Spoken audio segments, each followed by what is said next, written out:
Hello everyone, आप सभी का स्वागत है लेट्स स्टडी द बेसिक में। मेरा नाम है मीनू शर्मा। तो आई होप आप अपनी तैयारी बहुत अच्छे से कर रहे होंगे। ये आपके लिए एक वर्कशीट है जो आपके एग्जाम्स में काफी हेल्प करेगी। और बच्चा ऐसी ही और अच्छी वीडियोस के लिए please subscribe the channel let's study the basic. तो चलिए शुरू करते हैं। Which food gives us energy to our body? So carbohydrates. What are nutrients? The components of foods are called nutrients. और vitamins, minerals, protein, fats, water and carbohydrates and the major component of nutrient. ये example, ये बहुत important question है, exam में आते हैं। What is balance diet? 3 number के question में आएगा।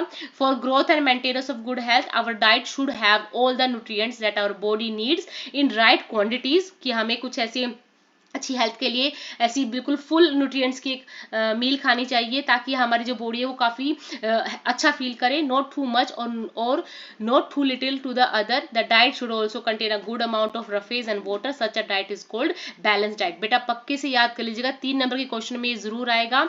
And what is deficiency? So sometimes the food may not contain a particular nutrient. कि कई बार क्या होता है कि एक पर्टिकुलर न्यूट्रिएंट उस खाने में नहीं होता।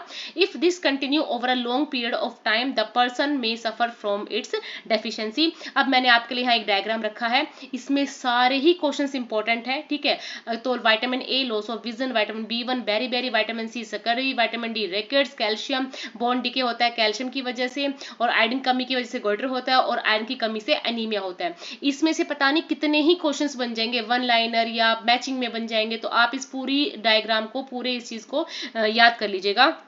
What is solute and solvent? So a substance that is dissolved in another substance is called solute. अब देखो पानी है, पानी solvent का काम करता है। पानी solvent होता है, उसके अंदर आप salt को या sugar को मिक्स करोगे तो वो है हमारा solute। क्या है हमारा solute? A substance in which solute dissolve. Example water. What a transparent object? अब transparent object क्या होते हैं? Those substance are material through which things can be seen is transparent, जिसमें से हम आर पार देख सकते हैं, उसको ट्रांसपेरेंट कहते हैं। जैसे वाटर हो गया, एयर हो गया, डायमंड हो गया, ग्लास हो गया, ठीक है।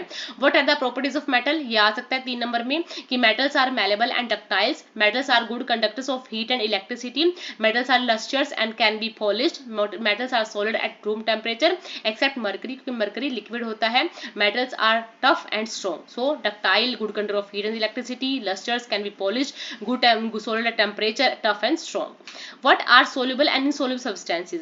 The substance that dissolve in water is called soluble and substance which do not dissolve in water is called insoluble. तो जो नहीं होते वो जैसे ऑयल हो गया, और जो डिजोल्व हो जैसे शुगर हो गया।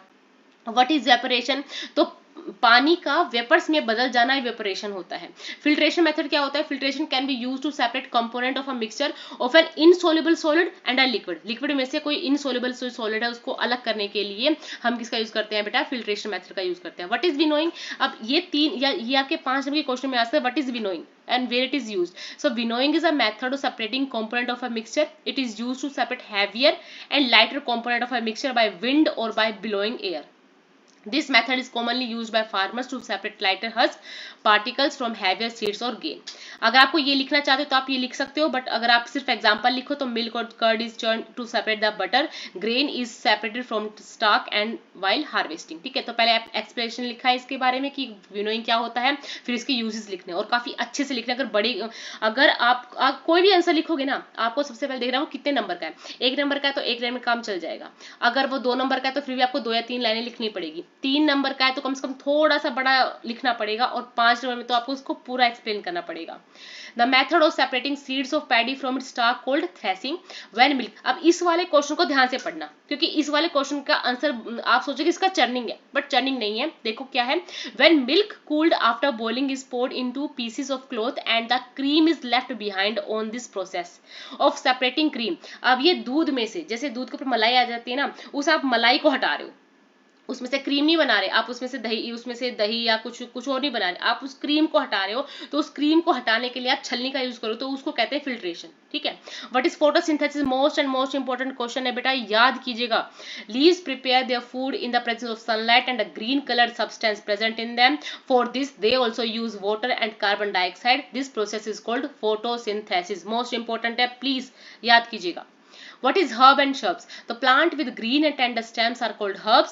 They are usually short and may not have many branches. So minter coriander हो गया, ठीक है, छोटा और टेंडर उनका स्टेम होता है और शॉर्ट्स होते हैं और ज्यादा उसमें ब्रांचेस तो होती नहीं है।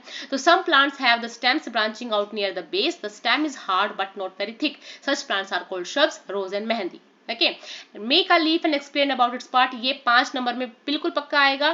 सो पहले आपको लीफ बनानी है, लीफ के पार्ट्स लिखने हैं, फिर उसके बाद उन पार्ट्स को भी एक्सप्लेन करना है। तो लेमिना क्या होगा, the board green part of the leaf is called lamina. Okay, stem तो ये है। पेटोल क्या होता है, जो स्टेम से अटैच होता है उसको कहते हैं पेटोल। और मिडरिप होते हैं, जो प्रोमिनेंट लाइन होती है ना बीच में, उसको कहते हैं मिडरिप। और वेन्स, जो इसके आपको अंदर जो वेन्स दिख रही है, तो veins on lines on the leaf is called veins. How many kind of roots, तो 2 तरह की रूट्स हैं बताई गई हैं एनसीईआरटी में। पहली है टैप रूट, जो एक मेन रूट होती है।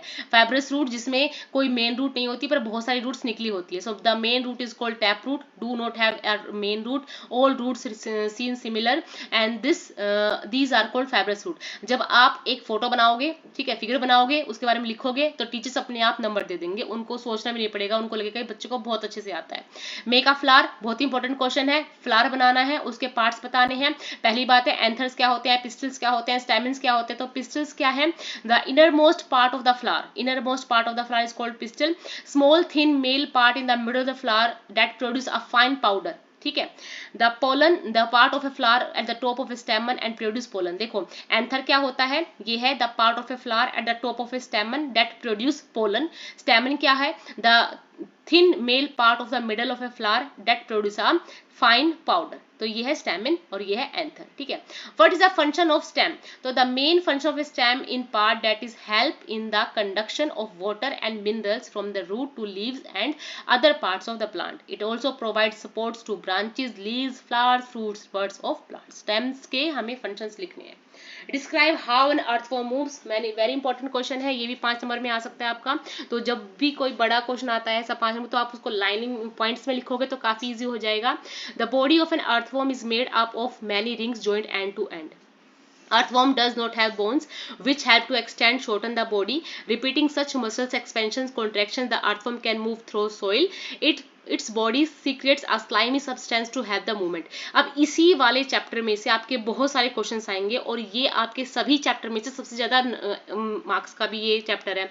तो इसकी वीडियो है, ठीक है, आप एक बार बस उस वीडियो को देख लीजिएगा, सारे क्वेश्चंस इजीली आपको याद हो जाएगा। लेट्स स्टडी द बेसिक में, ठीक है, काफी इजी है और काफी आपको याद हो जाएंगे। बहुत सारे क्वेश्चंस है वहां पे, जितने भी आ सकते हैं सब कुछ हमने कवर कर रखा है।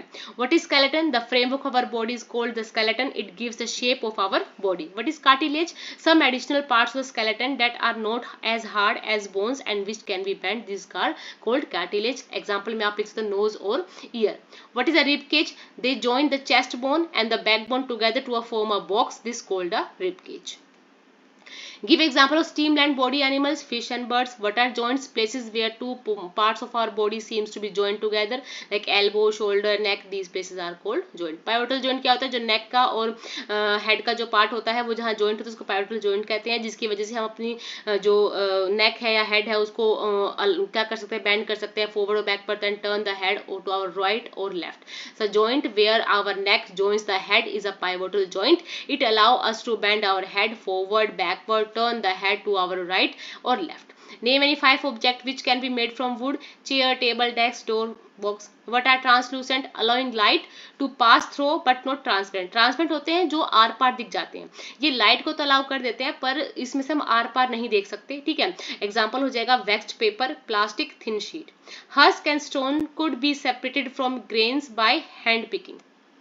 ओके, आई होप आपको ये सभी क्वेश्चंस आपके एग्जाम में हेल्प करें और बच्चा खूब ग्रो करो, अच्छे से पढ़ो, कीप वॉचिंग, ठीक है, कीप स्टडिंग, ताकि आप अपना बेस्ट दे सके एग्जाम्स में। आप आंसर्स को अच्छे से लिखें ताकि टीचर्स को देखते खुशी हो कि हाँ बच्चे को आता है। Thank you. और ऐसी और वीडियोस के लिए बच्चा please subscribe let's study the basic. Thank you.